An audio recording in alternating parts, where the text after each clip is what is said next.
분에게 한번 인사 나눠보겠습니다. 사랑합니다. 축복합니다. 이렇게 한 번 더 인사합니다. 당신은 사랑받기 위해 태어났습니다. 당신은 사랑하기 위해 태어났습니다. 당신은 축복받기 위해 태어났습니다. 당신은 축복하기 위해 태어났습니다.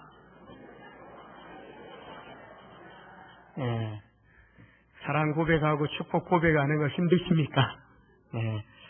우리 일상에서 또 사랑하는 가족들을 마음껏 또 사랑을 고백하고 축복을 하실 수 있기를 원합니다.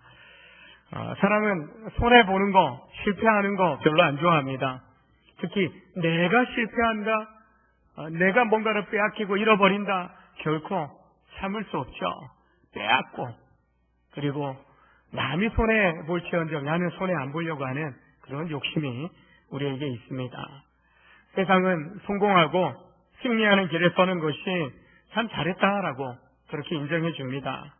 누구나 망하거나 실패하는 삶을 살기 원하는 사람은 결코 없을 것입니다. 그리스도인들 우리도 세상 속에 살아가면서 양보보다는 내가 잡고 내가 오르고 그렇게 이기는 그러한 삶을 살고자 합니다. 그러나 어떤 선택이 하나님의 축복받는 삶인지를 오늘 말씀을 통해서 한번 우리가 생각해 보기를 원합니다. 하나님을 신뢰하지 않고 애굽에 내려갔었던 아브람 가족이 큰 위기에 처하게 되었습니다. 물론 하나님 도우심으로 잘 해결될 뿐만 아니라 오히려 전화위복되어서 재산과 짐승을 엄청나게 이제 불리는 그런 전환점이 됩니다. 이때까지만 해도 가축이나 은금이 풍성해졌고 조카 롯과의 관계도 원만했던 것을 보게 됩니다. 그런데 재산이 점점 늘어나고 짐승이 늘어나자 그 작은 골짜기 안에서 이제 아브라함의 목자들과 짐승들 그리고 롯의 목자들과 짐승들이 함께 이 목축을 하기에는 너무나 땅이 좁은 겁니다. 그래서 이제 갈등이 일어납니다. 다툼이 일어납니다. 같은 한 집안 식구끼리 분쟁이 일어나기 시작하는 겁니다. 그래서 이제 삼촌과 조카 사이인 아브라함과 롯이 만납니다. 여러분 볼 때 어떻습니까? 동방예의지국 어린 조카가 양보해야죠. 내리사랑인데 삼촌이 조카한테 양보해야죠. 아버지 없이 삼촌 밑에서 그동안 열심히 살아왔는데 이제는 좀 자기 일 갈 수 있도록 축복해 주는 것이 어른된 삼촌의 역할 아니겠습니까? 여러분이 아브라함이라면 롯이라면 여러분은 어떤 결정을 내리시겠습니까? 이방 땅 가운데 하나님이 비전으로 주신 땅 가운데 와서 새롭게 정착합니다. 이 낯선 땅에서 집안 식구끼리 같이 잘 연합하고 또 힘을 모아서 살아가는 것이 굉장히 중요합니다. 이해갑니다. 그러나 더 이상 다툼과 갈등이 계속 일어나니까 함께 할 수 없는 겁니다. 그래서 아브라함이 조카 롯을 부릅니다. 9절에 아브라함은 네 앞에 온 땅이 있지 아니하냐? 나를 떠나라. 네가 좌하면 내가 우하고 네가 우하면 내가 좌하리라. 아브라함이 가족의 어른 족장으로서 자신이 먼저 선택할 우선권이 있어요. 내가 어른이에요. 내가 아버지와 같은 삼촌이에요. 내가 먼저 선택할 그러한 주권이 있는 겁니다. 그런데 과감하게 조카 롯에게 우선권을 주고 있는 거죠. 가정 안에서 우리가 부모입니다. 또 가정에 또 책임을 지고 있는 어른입니다. 공동체의 지도자나 또 리더로서 기쁜 자로서 우리가 섬기면서 공동체를 세워갑니다. 이런 어른의 자리, 리더의 자리, 지도자의 자리, 부모의 자리에서 우리는 잘 분별할 수 있어야 됩니다. 그리고 잘 판단을 내려야 하는 것입니다. 아브라함은 가족 간의 평화를 지키는 길로서 어느 정도 이 두 가정이 좀 떨어져 있어야 되는 것에 대해서 결정을 내리고 있는 겁니다. 그 결정의 가운데 떨어지는 것 정도가 아니라 자신의 기득권조차 우선권조차 내려놓고 있는 것을 보게 됩니다. 그 아랫사람인 조카 롯이 먼저 좋은 것을 선택할 기회를 주고 있는 것입니다. 세상적인 눈으로 보면 어떻습니까? 아브라함이 손해보는 겁니다. 내 유익을, 내 성공을, 내가 더 큰 부자 되는 길을 내려놓고 포기하고 있는 겁니다. 세상의 눈으로 보면은 안 되는 거죠. 예? 어리석은 거죠. 바보스러운 거죠. 그러나 오늘 말씀을 통해서 세상의 눈으로 보는 것보다 하나님의 시각으로 볼 때 아브라함의 선택이 얼마나 복된지를 우리가 한번 생각해 보기를 원합니다. 롯이 선택하는 이 선택은 세상의 축복을 바라보고 세상의 좋은 것을 향해서 그 욕심을 갖고 또 나아가는 그 모습을 보여주고 있습니다. 삼촌 아브라함이 지시한 우선권을 가지고 온 땅을 둘러봅니다. 좀 성품이 좀 되었으면, 삼촌 왜 이러셔요? 삼촌이 먼저 하셔야죠. 어른이 먼저 선택하셔야죠. 한 번쯤 립 서비스라도 좀 했어야 되는데, 했는데 성경에서 빠뜨린지 모르지만은 필요 없어서, 그러나 절대 그런 마음 없이 그냥 적극적으로 온 땅을 둘러보고 탐욕에 찬 눈과 마음으로 어디가 좋을까, 어디가 가면 내가 성공할까, 더 큰 부자가 될까, 그런 욕망을 가지고, 야망을 가지고 그가 이렇게 돌아가다 보니까 물이 많고 마치 여호와의 동산 같고 애굽 땅과 같은 요단 평원이 눈에 들어온 겁니다. 눈에 보기에 너무나 비옥한 그런 땅이에요. 물이 많아요. 목초지가 풍성하게 형성되어질 수 있는 그런 좋은 땅이었던 겁니다. 롯이 우선적으로 선택하고 아브람과 롯 사이에 이제 서로 떨어져서 살게 됩니다. 성경은 그때 여호와께서 소돔과 고모라를 멸망시키기 전이었다라고 이야기합니다. 요단 평원의 성들 가운데 살다가 점점 어디로 갑니까? 소돔성 가까운 데로, 결국에는 그가 소돔과 고모라가 멸망당할 때에는 그 성 가운데 있었던 것을 보게 됩니다. 소돔 사람들이 이 당시만 해도 악했고 항상 하나님 앞에 죄를 짓는 사람들이었다라고 성경은 이야기합니다. 창세기에서 동쪽으로 이동한, 동쪽과 관련돼서는 하나님께서 심판과 연관되어서 이야기를 합니다. 아담과 하와가 타락한 이후에도 에덴 동산 동쪽으로 쫓겨납니다. 가인이 동생 아벨을 죽인 이후에 에덴 동산 롯 땅에 가서 살게 됩니다. 바벨의 사람들도 동방으로 이주하여 신할 평지에서 그 바벨탑을 쌓게 되는 것입니다.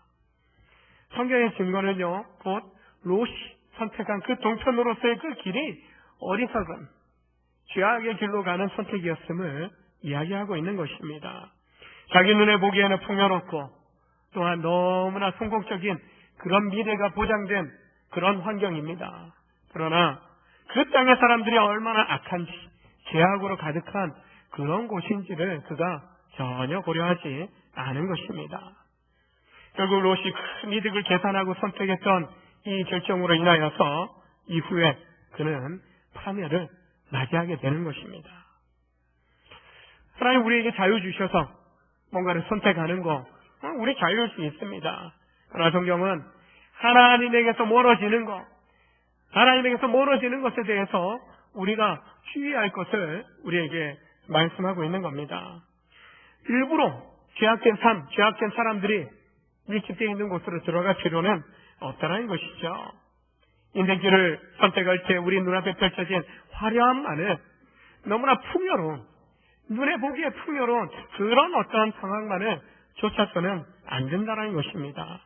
그 길이 정말 생명의 길인지 아니면 그 길이 사망의 길인지를 분별할 수 있어야 한다는 것입니다. 만약에 그 길이 악으로 가득 차고 죄악으로 가득한 길이라면 가던 걸음을 멈추고 뒤돌아서야 한다는 것입니다. 이 세상과 세상에 있는 것들을 사랑하지 말라. 요한일서 2장에서 사도 요한이 이 편지를 쓰면서 초대교회 성도들을 향해서 경고합니다. 점점 더 발전되고 도시가 형성되다 보니까 세상에 좋은 것들이 너무 많아요.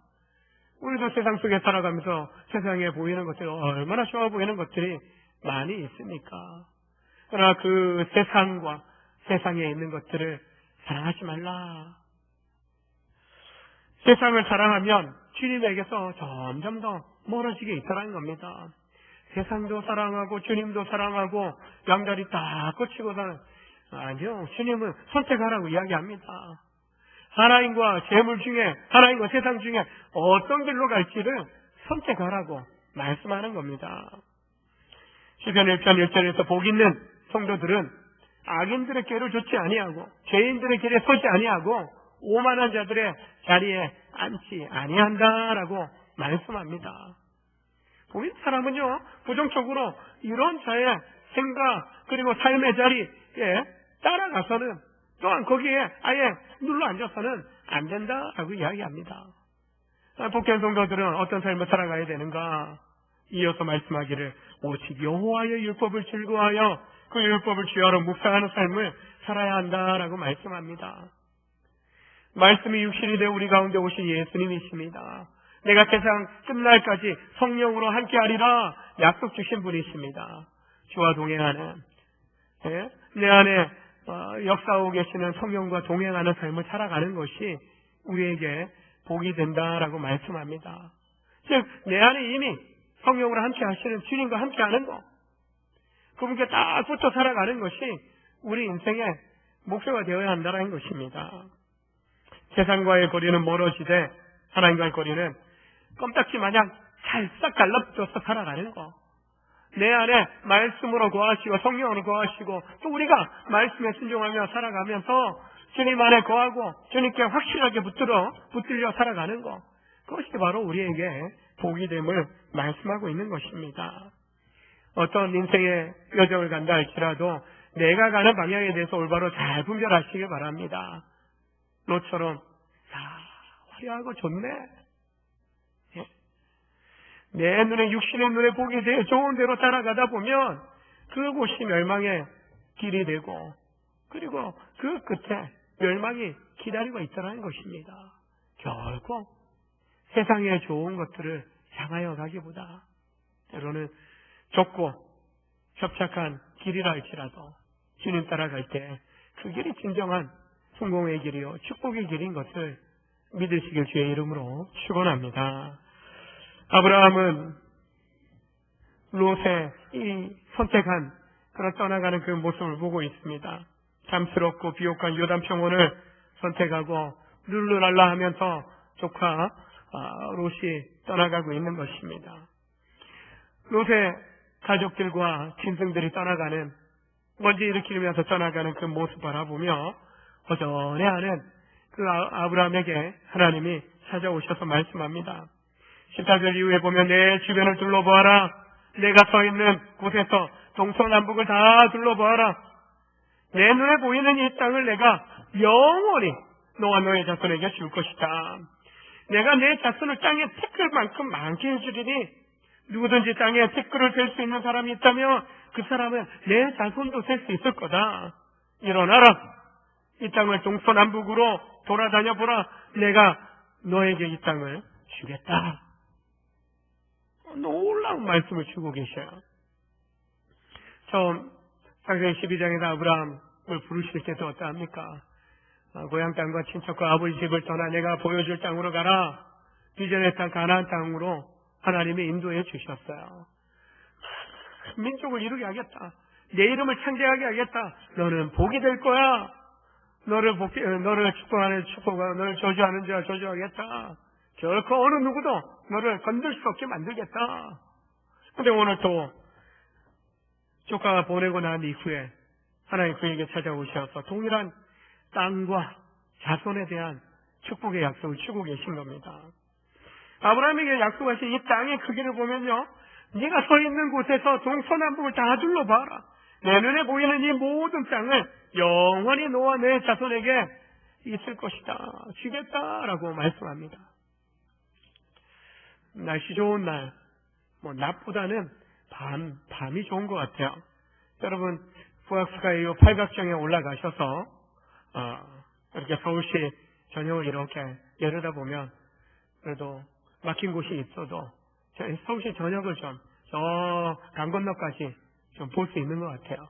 저 일산까지도 보이기도 합니다. 아쉽지만 딱 한 곳 안 보여요. 우리 교회가 안 보여요. 딱 산에 가려져요. 그래서 누가 오게 되면은 올라갔다가 내려오거나 올라가면서 딱 보이는 지점이 있어요. 여기 우리 교회 보인다고. 예, 전부 잘 보여요. 지붕이. 그리고 교회 전체적으로 잘 보입니다. 시력이 좋은 그런 사람들이 유목민입니다. 유목민. 왜 그런가? 예? 맑은 하늘 보고 구름 보고 이렇게 생활해요. 제가 몽골에 갔을 때 왜 몽골 유목민들이 그렇게 시력이 좋은가? 그들이 평균 시력이 3.0에서 4.0이 된다고 합니다. 저 티벳에 있는 유목민들은요, 평균 5.0이 된다고 합니다. 망원경이 필요 없는 거죠. 독수리의 시력이 얼마인지 아십니까? 9.0이라고 합니다. 처음 아셨어요? 네, 저도 오늘 처음 알았어요. 상공에서요, 내려다보면 몇 킬로미터까지 보는 거예요. 생쥐가 움직이는 거, 작은 토끼가 움직이는 거, 상공에서 떠서 보다가 내리꽂듯이 그냥 화살같이 총알같이 내리꽂듯이 잡아서 움켜잡는 거 아닙니까? 거대한 독수리들은 작은 양 새끼도 잡아서 끌고 올라가는 겁니다. 이솝우화에 보면은 까마귀가 그 흉내 내다가 힘이 없어서 그 양머리가 고슬머리 아닙니까? 걔들 몸이 얽혀서 나중에 붙잡힌 까마귀 얘기 이솝우화에도 나오는데, 이처럼 새 조류들이 이렇게 시력이 좋다고 합니다. 근데 이 유목민들이요, 이스라엘 백성들이 유목민 아닙니까? 근데요, 하나님께서 동서남북을 봐라, 육신의 눈으로 보여주시는 것보다도 믿음의 눈을 열고 내가 보여주는 이 동서남북의 모든 이 약속의 땅, 너와 너의 자손에게 주리라. 다시 육신의 눈으로 바라보는, 우리 교회 또 서울시 전역 어느 정도 보려면은요, 마당방위 정도 가니까 좀 환하게 우리 교회를 중심으로 도시 형성이 아름답게 잘 이루어졌다. 물론 개발돼야 될 것도 있지만 이렇게 좀 아름답게 잘 도시 형성된 것을 보게 돼요. 한눈에 쫙 들어와요. 예? 들어와요. 우리 교회 중심으로 동서남북을 보면 수많은 영혼들이 살고 있는데, 저 땅을 하나님 우리 가운데 좀 맡겨주신 영혼들인데, 우리 여자 어르신들 이제 이름이 사라예 아닙니까? 사라예. 목전병성을 새롭게 하면서 청수사라, 원정사라, 풍림사라, 정릉사라, 거기에 있는 아파트 다 사라고 이름이 그렇게 지었거든요. 좀 사셨던 분들이 계신지는 모르겠어요. 우리가 교회에 있으면서 아마 믿음의 여정 이렇게 달려오면서 아마 주변에 이제 교회 오면서 또 가면서 아마 여러분 살고 있는 그 아파트와 건물 그 주변을 많이 밟고 다니면서 여러분 많이 축복의 기도 하셨으리라 믿습니다. 안 하신 분들은 오늘부터라도 여러분 오가는 그 모든 길들, 출근하는 길도, 여러분의 일상의 삶을 살아가는 모든 길들을 여러분 축복하면서 사셨으면 좋겠습니다. 그리고 때로는 거룩한 또 소망을 가지고 하나님 동서남북 모든 땅 보여주면서 너와 너의 자손에게 주리라 아브라함에게 약속해 주셨는데, 하나님 어디 땅 살까요? 그런 비전도 한번 꿈을 한번 꾸어보시면서 또 그 땅 가운데 있는 영혼들을 하나님 맡겨주신 것처럼 우리의 이웃을 내가 책임지고 하나님 복주는, 복을 흘러보내는 그런 삶을 살겠습니다 라고 우리가 좀 결단하며 나아갔으면 좋겠습니다. 롯이 이제 가축을 몰고 먼지 막 일으키면서, 티끌 일으키면서 떠나가고 있는데, 이제 하나님께서 아브라함에게 찾아오셔서 내가 너 자손으로 땅에 티끌 같게 하리니, 사람이 땅에 티끌을 셀 수 있다면 너 자손도 셀 수 있을 거라. 뭔 말입니까? 티끌 먼지는 누가 셀 수 있어요? 예? 이것만 해도 엄청난, 셀수만 있다면 엄청난 그런 숫자가 나올 텐데, 어느 정도요? 티끌 같은 그런 자손을 내게 주리라. 그렇게 말씀하고 있는 겁니다. 아브라함의 자손들의 숫자가 셀 수 없을 정도로 많게 하시겠다라는 약속을 주셔요. 약속 주실 때만 해도 이삭이 태어나기 전입니다. 이삭을 낳고 이삭은 에서와 야곱 낳고 야곱은 12아들 낳고요. 이 약속들이 믿음의 조상들에게 계속적으로 이 언약의 약속이 이어지는 것을 보게 됩니다. 젊은 세대들이 결혼하지 아니하고 결혼 정년기에 청년들이 많이 인생의 방황들을 합니다. 젊은 부부가 자녀를 낳지 않으려고 하고 너무 바쁘게 살아가다 보니까 또 그 시기도 놓쳐버리고 낳고자 하는데 또 생기지 않는 그런 경우도 있습니다. 그러다 보니까 급격하게 인구가 감소되는 거예요. 태어나는 아이는 없고 이제 노령 인구들은 고령화는 점점 더 심해지고 있는 거죠. 예? 다음 세대가 이어져야 되는데 막히고 있는 거예요. 하나님 믿는 백성들에게 분명하게 생육하고 번성하는 축복을 주십니다. 자손의 자손을 보는 축복을 주십니다. 이제는요, 애들 태어나는 그때부터 자녀들의 이 가정을 세우는 축복 기도를 해야 될 것 같아요. 예? 아예 이 가슴 속에 머릿속에 인이 나기도록. 그래서 나는 반드시 30 넘기 전에 장가가리라 시집가리라 아예 애들이 가슴에 다 새겨놓도록 그렇게 가르쳐야 될 것 같아요. 왜요? 하나의 축복이에요. 가정을 세우는 거, 자손의 자손을 보는 거 하나의 축복이라는 겁니다. 예? 이 축복이요, 우리가 해야 됩니다. 하나님이 아브라함에게 주신 축복이 땅과 자손에 대한 축복입니다. 물론 육적인 그 땅과 자손만이 아니라 영적인 땅, 하나님 나라의 지평을 넘어가는, 확장시켜가는 하나님 나라의 존귀한 백성들이, 예? 아브라함의 영적 자손들이 너무나도 많은 거죠. 영적 이스라엘 백성 된 우리도 영적 아브라함의 자손이라고 우리는 일컬음 받지 않습니까? 하나님은 바로 아브라함에게나 또 믿는 우리에게나 이런 놀라운 축복을 약속하고 있는 것입니다. 좋은 땅을 선택해서 떠나는 롯과 비교해 볼 때 왠지 별 볼일 없는 땅만 남겨진 곳에 이제 살아가야 될 아브라함처럼 생각됩니다. 그런데 하나님은요, 내가 보는 모든 땅을 내가 너와 너의 자손에게 영원히 주리라. 롯은 자기 땅도 아니에요. 이미 살고 있는 사람들 땅에 가서 부딪히면서 또 경쟁하면서 거기서 자기 몫의 그런 땅들을 자꾸 확보해 가면서 살아가야 되는 것이 롯입니다. 그런데 하나님은 아브라함에게요, 그가 차지할 땅을 약속해요. 그리고 걸어보게 하십니다. 일어나라, 이 땅을 동서남북으로 돌아다녀봐라. 내가 너에게 이 땅을 주겠다. 당시 사람들은 땅을 사고 팔 때 땅 문서가 있는 것도 아니고요, 지적도가 있는 것도 아니고 또 어떤 지도가 있는 것도 아니에요. 다른 거 아니에요. 측량은 걷는 만큼 평당 10만원, 평당 100만원 걷는 만큼 그 땅에 대한 매매를 하는 겁니다. 땅을 종으로, 행으로 걷는다는 것은요, 그 땅이 아브라함의 소유가 되었다라는 것을 상징적으로 나타내는 거예요. 하나님의 의식을 치르는 거예요. 하나님과 언약을 맺고 매매 계약을 맺고 있는 거예요. 돈 지불한 거 없어요. 그냥 그 약속 믿음으로 받아들이기만 하면 아브라함의 땅이 되는 것입니다.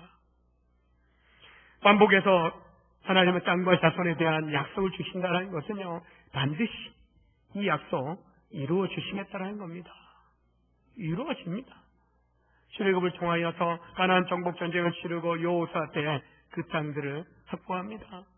진정한 그 땅에 거의 100% 가까운 완전한 정복은요, 다윗왕 때 이루어집니다. 다윗왕 때 완성이 되어집니다. 솔로몬 때에는 그 영광을 솔로몬이 누리면서 수많은 백성들이 솔로몬의 그 지혜, 하나님 주신 그 지혜의 말을 듣고자도 오지만은 다윗이 이루어놓은 그 영광을 솔로몬이 누리고 중요한 것은 망쳐버리기도 합니다. 믿음에서 떠나니까요. 그러나 아브라함에게 이 약속 주신 것은요, 반드시 이루어질 것이며 그 이루어질 것을 믿을 것을 다시 한번 확인해 주고 있는 것입니다. 아브라함이나 롯이나 두 사람 다 눈을 들어 온 땅을 살펴봅니다.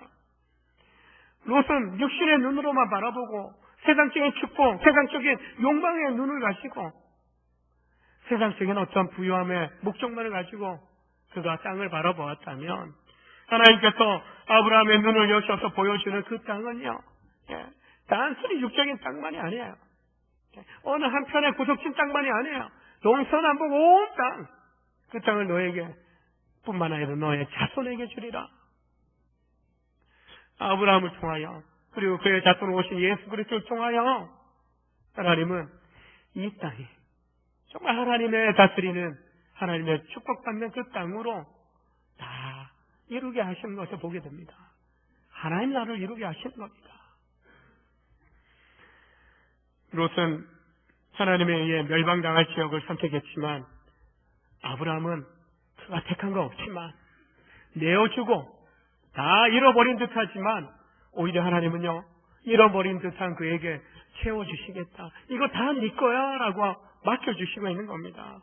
그리고 아브라함을 하나님의 기업에 이제 보증으로, 이 하나님의 보증자가 되어서 이 기업 너에게 주겠다 약속하고 있는 겁니다. 믿음의 인생을 살아가면서 이 땅에 뭔가 내가 남겨놓을 유산들 많지 않다 할지라도, 없다 할지라도 하늘의 영원한 기업을 여러분이 받은 줄로 믿으시길 바랍니다. 아브라함이 롯에게 선택권을 주는 반면에 여호와께서 아브라함에게 온 땅을 약속해 주셨습니다. 아브라함은 베들로 올라와서 헤브론에 있는 마므레 상선의 숲으로 장막을 옮겨서 그곳에 머무르면서 먼저 그 땅과 자손을 약속하신 하나님 앞에 제단을 쌓고 예배를 드립니다. 예물을 드립니다. 하나님 앞에서 우리는 세상을 바라볼 때 정말 믿음의 눈으로 세상을 보고 우리 인생을 바라보아야 합니다. 그리고 무엇을 선택한다라고 할 때, 어떤 길로 행할까라고 할 때 하나님 보시기에 하나님 주신 약속의 말씀에 비춰볼 때 합당한 올바른 그 편을 선택할 수 있어야 합니다. 사람의 선택보다 하나님의 약속의 그 보증을 믿고 우리는 의지하면서 살아가야 하는 것입니다. 그것이 바로 우리가 하나님의 축복받는 삶이 되는 것입니다. 세상적으로 잃어버릴 수 있어요. 손해볼 수 있어요. 그러나 그것이 끝이 아님을 오늘 하나님은 아브라함을 통해서 보여주고 있는 겁니다. 2차 세계대전 중에 헤롤드 러셀이라는 한 군인이 전투에 나갔다가 팔을 잃어버려요. 상위 용사가 돼서 돌아옵니다. 절망해요. 이 쓸모없는 하나의 고깃덩어리와 같은 육신만 남겨져 있다. 그렇게만 원망하고 불평하던 절망하던 이 사람이 주님을 만나게 되고 어느 순간 진리의 말씀이 그 마음을 가득 채우게 되었을 때 어느 날 그의 마음에 새로운 생각이 부어집니다. 이런 것보다, 이런 이 두 팔보다도 더 많은 것을 내가 가지고 있다라는 것을 그가 깨닫게 됩니다. 그리고 의사 선생님이 그에게 의술을 만들어 주어서 그가 글을 쓰기 시작합니다. 그리고 타자도 좀 치게 됩니다. 근데 그 글을 썼던 것이 이야기가 되어, 그 이야기들이 영화되어 우리 생애 최고의 해라는 제목의 영화가 만들어집니다. 그의 아카데미 주연상을 탑니다. 그리고 그 상금 받은 거는 상위 용사들을 위해서 기부금으로 다 주게 됩니다. 한 기자가 찾아와서 묻습니다. 당신의 신체적인 조건, 족발이 없으니까 이런 조건 속에서 당신은 절망하지 않습니까? 그가 대답합니다. 아닙니다. 나의 육체적인 이 장애는 나에게 도리어 가장 큰 축복의 통로가 되었습니다. 여러분, 잃어버렸는데, 몸에 장애가 생겼는데 이것이 축복이라고 이야기할 수 있는 사람이 얼마나 되겠습니까? 그런 이야기합니다. 여러분은 언제나 잃어버린 것을 계산할 것이 아니라 남아있는 것을 생각하고 하나님께 감사하며 남은 것을 사용할 때 잃은 것의 10배를 보상받게 될 것입니다. 라는 그런 고백을 합니다. 우리가 잃어버린 것에만, 내려놓는 것에만 눈을 돌리면 그곳에는 절망밖에 보이지 않습니다. 불가능밖에 보이지 않습니다. 그러나 잃어버린 것에, 잃은 것을 넘어서 가진 것을 세워보면 많은 가능성이 우리를 기다리고 있게 되는 것입니다.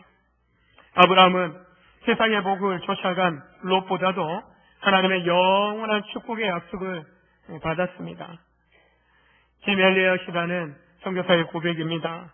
그가 선교당하기 전에 또 선교제로 나가기 전에 그가 늘 고백했던 한 고백이 영원한 것을 얻고자 영원할 수 없는 것을 버리는 자는 바보가 아니다.